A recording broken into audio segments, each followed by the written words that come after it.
You're right up in there. That's great. Like this close? Is that too That's loud? pretty close.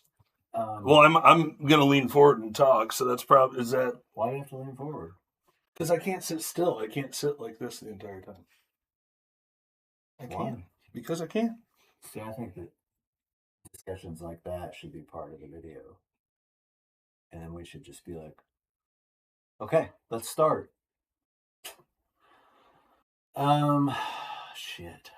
Shitty biscuits.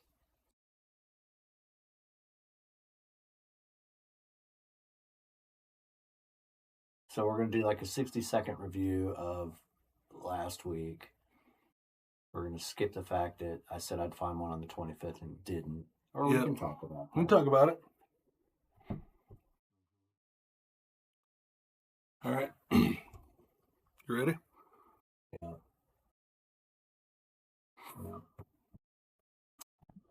How's everyone doing today? We're back. Back again. Back in the saddle. About 2 days earlier than we normally do it. Yeah, we're ahead of schedule, right? It's pretty good. Yeah. So I'll just go ahead and own it. I said I would find one on the 25th in the last episode. I did not find one on the 25th. I went to my little early spot, went out there, and to be honest, it looked dead. So it's okay, little buddy. We'll get you. I appreciate that. We'll get you. Appreciate that. There are some locals that have picked a few here and there. There's one guy local here. I won't say his name because I don't have his permission, but his initials are PF, and every year that guy. PF Flyers? No, PF Photography. We'll just say that. Benny the Jet wore PF Flyers in the same line. Really? Well, so anyway, this guy always beats me. He always gets to him. I don't know what his technique is, but he's a good picker. He's a good guy. Mm-hmm. So he takes great photographs here. Don't really know him personally, but he always beats me to the punch, and I'm okay with that. You know. Well, some people have that. There's different types of pickers. People get different enjoyment out of picking. So some people like to be the first to find them. Yeah, I think he's got a pretty good early spot. When I was a young lad in the mushroom world. Oh yeah. Just a spore. No, and I'm not going to act like I've hunted them my whole life. I've only hunted them. I remember just a spore. Right. Early on, I wanted to be the first. That was the big thing. Oh, I gotta find it before everybody else is, and who knows why? I mean, I don't know why it mattered, but just a boy. And what I realized is I was so worn out with hunting. By the time that they actually started coming up, I didn't care to even really go anymore. I was over it. Yeah. And then I learned I was like, if you just let the patience roll a little bit longer, it pays off. And then you have more energy to go travel later on. You can do whatever you want to do. Yeah, I get that. And I don't know if you've noticed, but like I turn down a lot of hunts where people are like, hey, I'm going this weekend. You want to go? And no, I don't. Right now I'm in peppers, tomatoes, seedling mode. So, I plant all my seeds, get them ready for the frost date and do that kind of thing. That's not the reason I don't go. The reason I don't go is because historically I've done what you're saying is I've burnt myself out. Just burnt myself out. And it's like at that point, I'm so hungry for, the mother lode that's all I search for at the end of the season because I didn't go in the beginning of the season. But now I'm more educated. I'm, more grown up about it. I'm no longer a spore. So I try and hunt smart now. And that's one of the things that we try and help people here do. Not that there aren't smart hunters out there, and we're certainly not the best or professionals, but just like sharing the tips and tricks. Yeah, for sure. I know, just a real quick recap from last week. We thought that maybe we'd be coming to you. We were coming to you from the back porch. It was 75 degrees, almost 80. I think it hit 86 that day. Yeah. Record high. Mm-hmm. So, and hell, it's only 6 days after, 5 days after. It's Friday. It's Friday, March 28th. Or no, Saturday. I'm sorry. Saturday, March 28th. So, it's only 6 days after. And it's cold. Oh, it's cold. We were going to go outside and do it today. Mm-hmm. We're not. But we thought, hey, maybe some crazy, some crazy stuff could happen in the week with the warm temperatures. We had a lot of moisture come through. But what we're doing to kind of, I think it's bolstering up the ground, and it might make this a really good season. I think what it's doing is once that ground temp starts to spike and it really wants to push those morels and get them going, Mother Nature comes and checks it back in. Checks it back into the okay. No, it's a little warm here. We're gonna knock her down a little bit. Yeah. And what's that? That's just beefing that sclerotia up. It's beefing up the mycelium underground. It's making it more ready to snap because of a disturbance. So yeah. It's all right now. It's all about mycelium. Yep. How far can it stretch? How much does it have? How long can it survive? Will it die off? Will it dry out? Will it get too cold? Will it get too wet? Yep. So I mean, you got to figure there are thousands, if not millions, of webs shooting off of whatever source, whether it's sclerotia or the tree or whatever, and a very, very small percentage of those will make it to the surface of the soil. Yep. So basically, what we've got right now is those places we talked about last week, where hey, you might go into the southern Indiana, you might find one or two tiny ones, or 20 tiny ones, or 59 tiny ones, as I saw in north of here at Kosciuszko County. We'll get there in a second. But what you're seeing now, those places we talked where you might find one or two, now you've got a really good chance of getting the haul on some black morels down there right now. When you say haul, you mean like a good eating bag of them. Right. Good eating bag of them right now. You could go down. I'll bet you we could go down to Brown County or Greene County today. I know Greene County. They're popping. Oh God. But still, I'm not going for it. Now I'll go down there here in a few weeks when we start seeing consistent grays, because I know grays lead to yellows. Under the microscope, they're the same thing, same DNA. Same thing. Right? Same thing. At least this area of the country, you get out west, you've got different ones. But guys, don't let people tell you that. Oh, the big white, they say up in Michigan. Yeah. Big white. It's not a different kind of morel. It's Morchella americana. Yeah. If it's a big one. And I don't know. It's like it came up as a gray and it died as a gray. I get that. It came up as a gray and I watched it turn to a yellow. Mm-hmm. It came up as a yellow and it stayed a yellow. It's all the same thing. And I believe that, I'm not a mycologist, but from what I understand and in speaking to people like that and reading from professionals, some of the best in the world, soil conditions. Mm-hmm. That's what changes, the look of the morel and what determines the overall look. Well, and I think soil conditions as well as environmental conditions, as well as the humidity and the temperature. Many factors we don't understand. So exactly. So I mean, I tend to feel that if that morel fruits when the ground temp is at its peak or almost past its peak, it's going to start yellow. Mm-hmm. And if the temperature is too warm, it may stunt as a short, fat yellow. If it's same conditions, but the temperatures are right and the humidity's there, it may grow to a giant yellow really, really quick. Mm-hmm.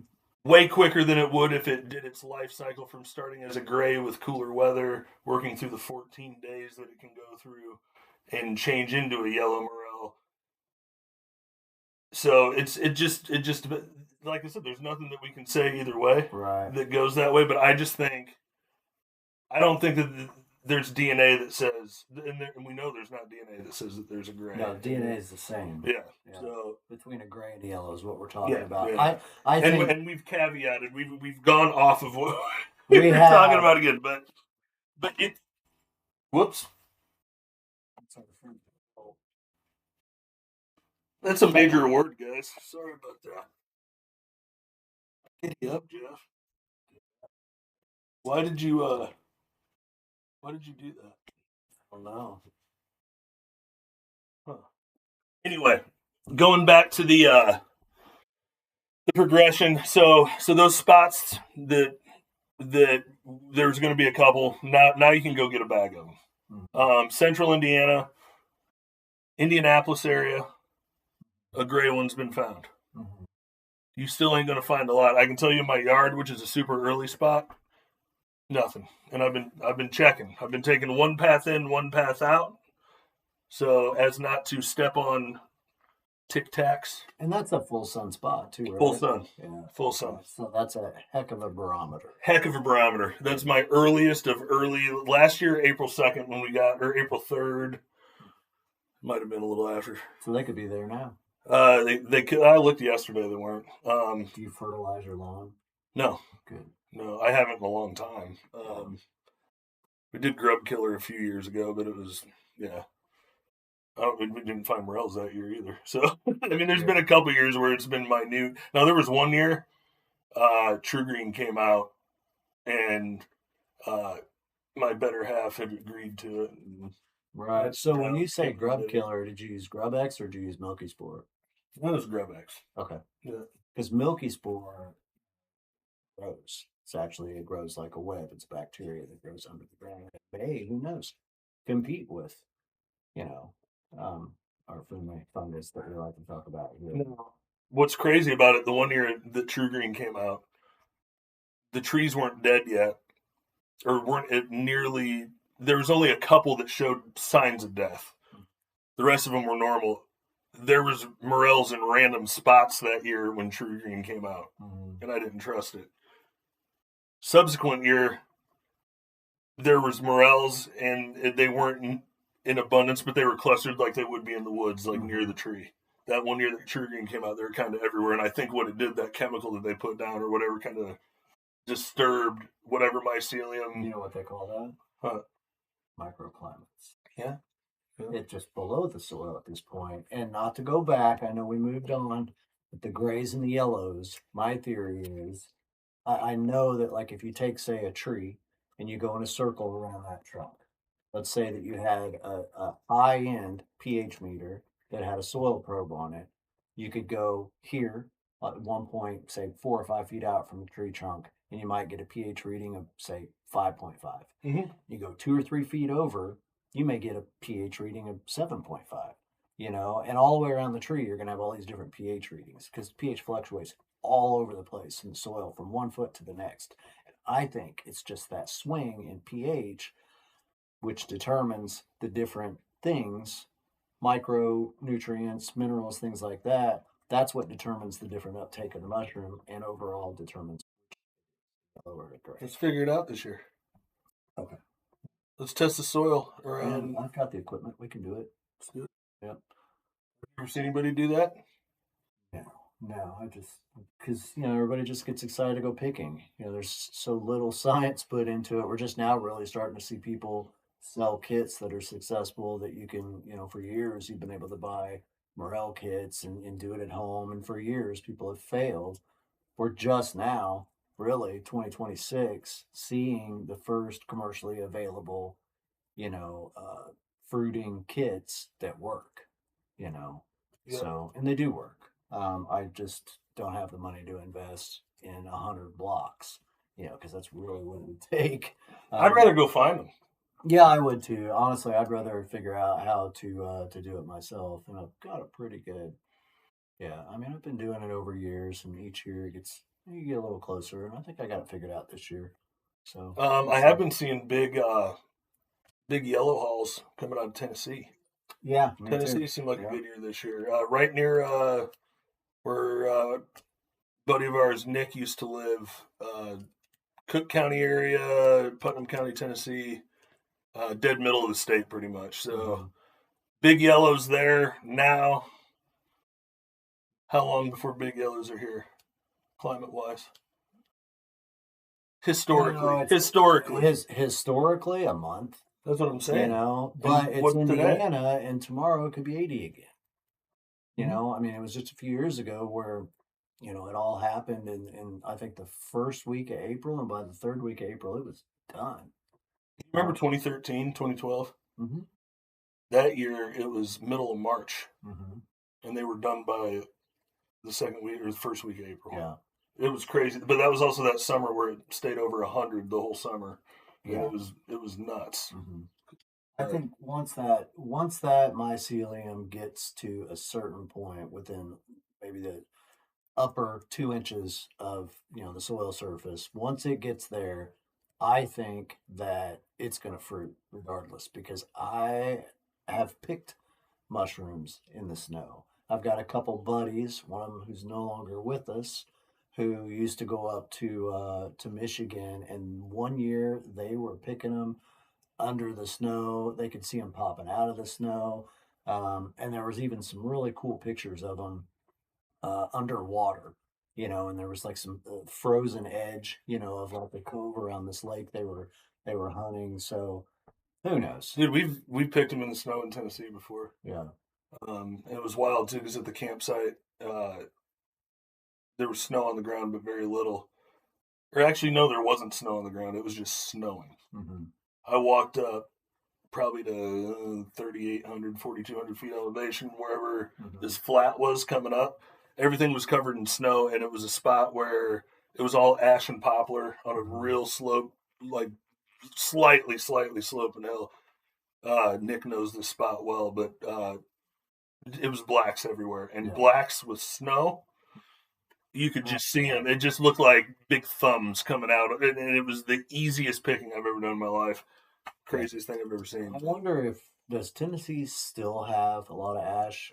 Have they lost? They've lost some, but that's about the line. At least we quit going there 5 or 6 years ago, but there were still live ones, and you still picked around them. Right. Yeah, like there'd be.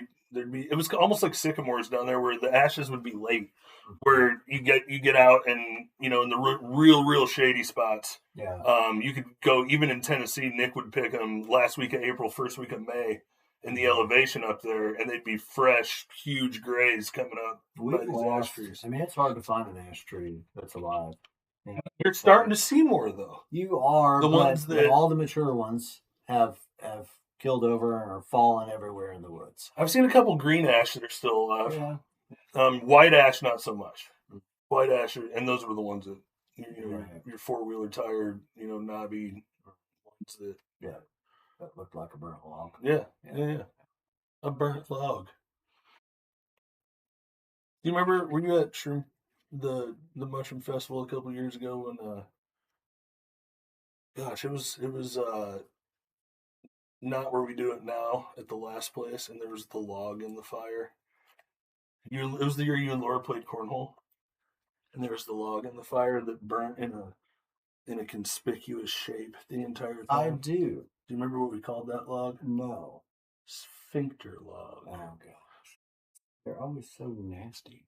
Well, it's the truth, and some of you that are watching this, you remember sphincter log. I don't even want to. I'm just saying, throwing it out there for all the parents out there. I'd like to.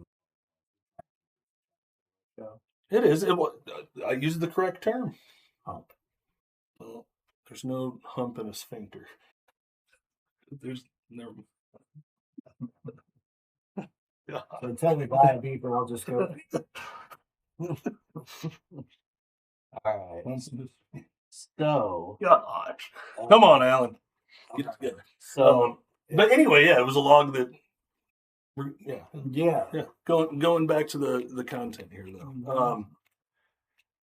Tennessee, big yellows. Kentucky, you're starting to see nice hauls of grays. Yep. 4 miles a week. Yep. What it's telling me is that we're dead on historically. We're going to be good. I think we'll start picking not as early as April 7th, I don't think. I think it's still going to be April 10th through the 12th where we start. Yeah, and I think it's also important to note that there are people that'll say, well, you guys are wrong on picking now. We understand that you are, right? You got an early spot. Right.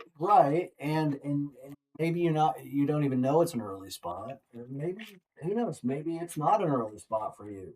We're just saying when we feel like it's time for us to go. We're by no means saying don't go, you're not going to find any or anything like that. We're just trying to just give some advice here on, for people that have to take PTO, for people who don't have a lot of time, or the time's valuable or whatever. Now, if I didn't have a job and I didn't have a family, I'd be out in the woods every day. But I have to go to work, and I've got to do my chores, and I got to pay my bills. So my window needs to be as targeted as possible. Guys, all we are, we're an extra human barometer for you, and you can believe us if you want. You don't have to believe us, but you can just make fun of us. It's fine. I get made fun of all the time. I know we do make fun of you. An ongoing joke that we tell.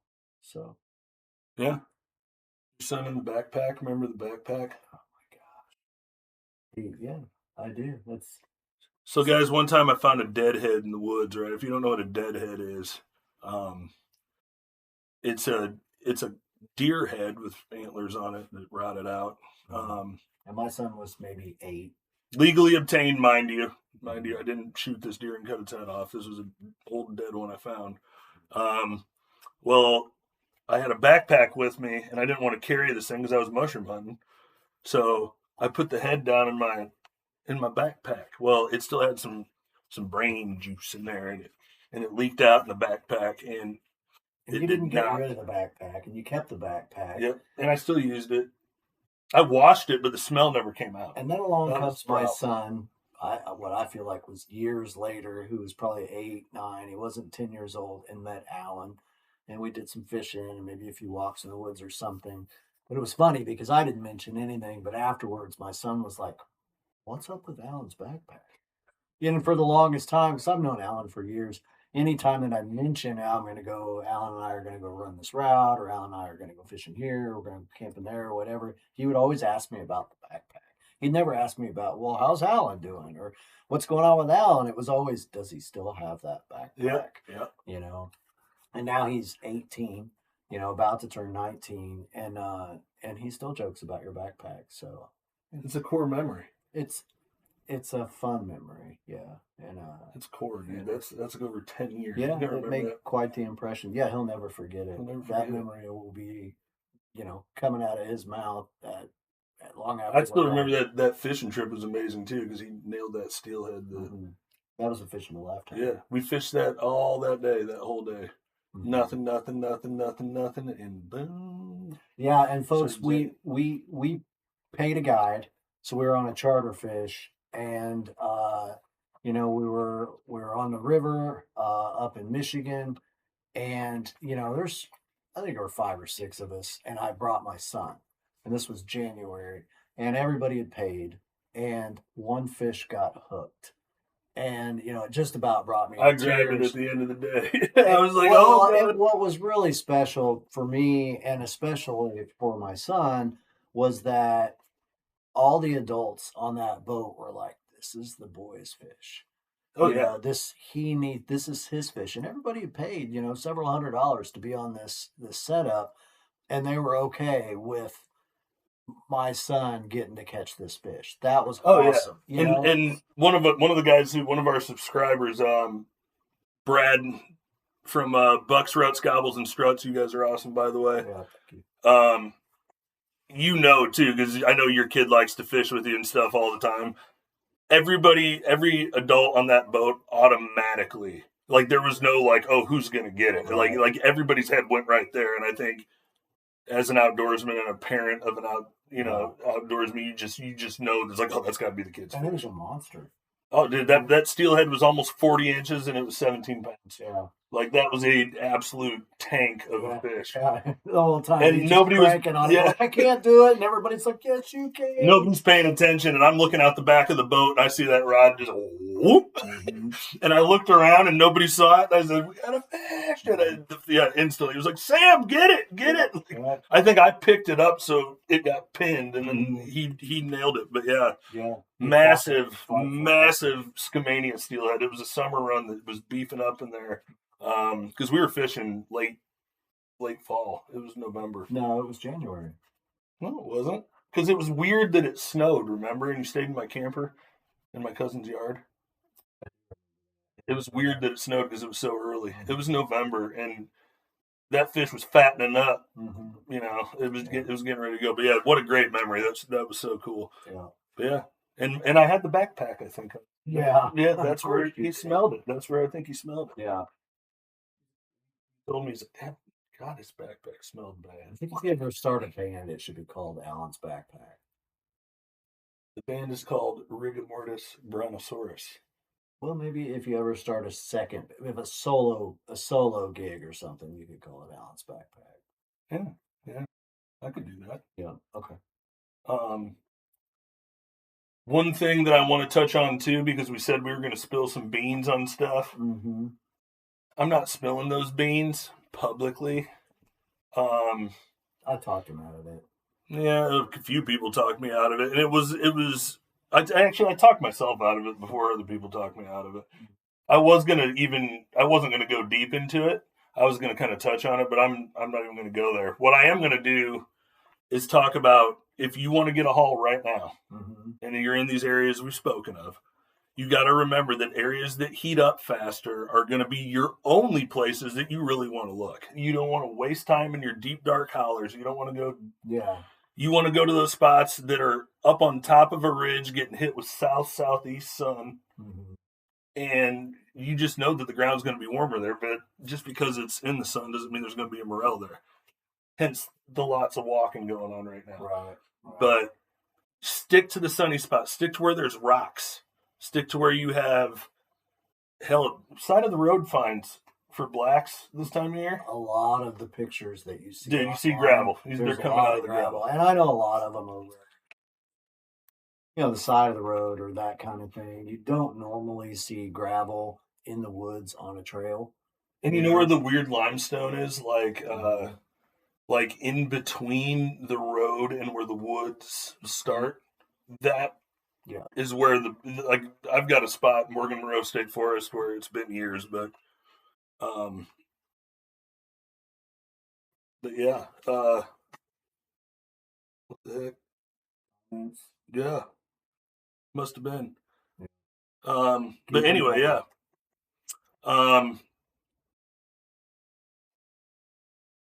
Guys, we might have lost you for a second there. Sorry about that, but hopefully my editing skills are good enough where we can edit this in. We'll be just fine. But yeah, either way,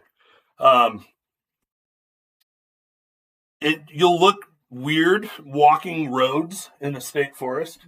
But I'm telling you right now, if you want to go get a bag of black morels anywhere from Indianapolis south, you can do that, and your best spot's going to be near rocks, full sun, next to the road,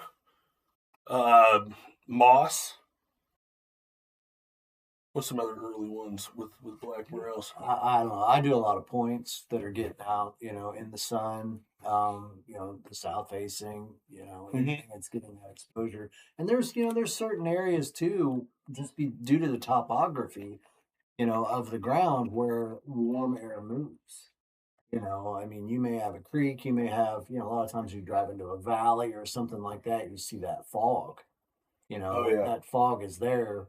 It's like you can see you can see the microclimate happening. Right. You know what I mean? Those are some typical, early warm up spots. If you've got an area that's foggy all the time throughout the year, that's telling you, that that's a lower area that heat is moving through.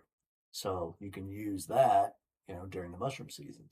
And if y'all don't know your directions and you're trying to find that like southeast hill or whatever else, just look for the greenest spot around you. If you look in a circle, a 360 circle, you're going to see one area or more than others that is going to be green. Yeah, and one of the things that I've done since it existed, Google Earth, was if I knew I was going to a spot, I would Google Earth it, and I would make a plan. I'd be like, all right, I'm gonna start here. I'm gonna work in this direction, and the whole time I'm gonna focus on slopes that face this direction. And I literally would be like walking on a trail or a ridge. I would not look over here. I would focus on this because the sun is there. That kind of thing. So, and Google Earth's really good for that. And then as far as a compass, if you need to know the direction, of course, there's all the, the north side of the tree, the moss, all that other stuff. But most phones now have an app on them. So if you want to know which direction you're facing or which way to work, there's an app for that. Yeah.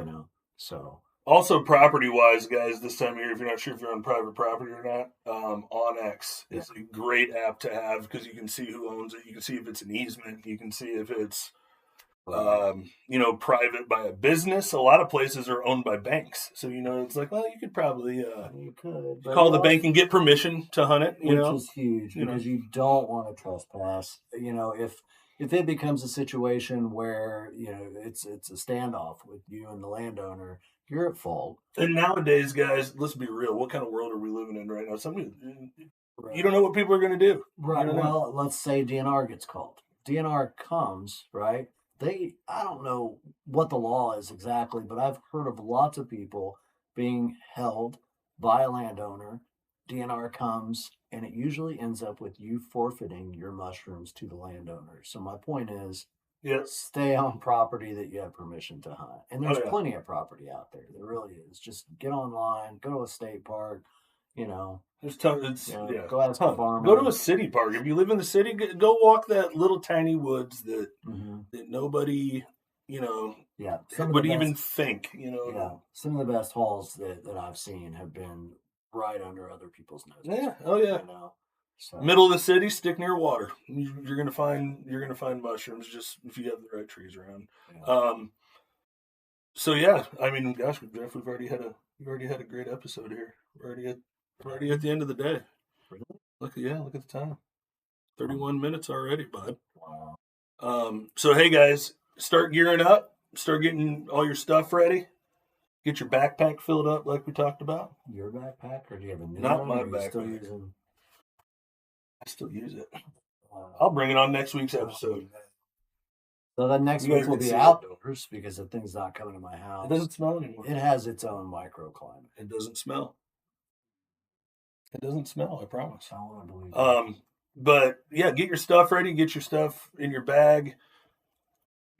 Just have a plan of attack. Go to your early spots first. Remember, the biggest thing this time of year, don't go and kicking around a spot that isn't ready to go yet. No leaf blowers. I've seen videos. To show a tic-tac size morel that they found. It's so stupid. And for me, it's not even about the mushroom at that point. It's about all the other little creatures that you're just wrecking their whole life. You're tearing them up. But yeah, let's sign her off here. We'll see you guys next week. This is the Now Show. Yep. Make sure you tell your friends. Subscribe. You're going to get a bunch of good morel tips. You're going to hear us, like I said, a lot of blabbing. At least, it's just a couple more people you can make fun of. We're fine with that. And guys, we'll pivot. Like, as right now, this is the thing. This is spring, man. We're talking morels. Yeah. It's just the way it is. So, this summer could be chanterelles on the mushroom world. We could be talking about summer steelhead fishing. We could be talking about harvesting roots. Yeah. We could talk about, guys, you never know. It's the Now Show. It could be anything going on outside right now. Right. Yeah, I'm looking forward to ginseng. That's something I really get a kick out of, and we can bring that to you guys. And sounds good. All right. Well, I'm Allan. I'm Jeff. We will see y'all next week, same place, same time. Remember, tell your friends. Yep. Now Show. Yep. Love you guys. Bye bye.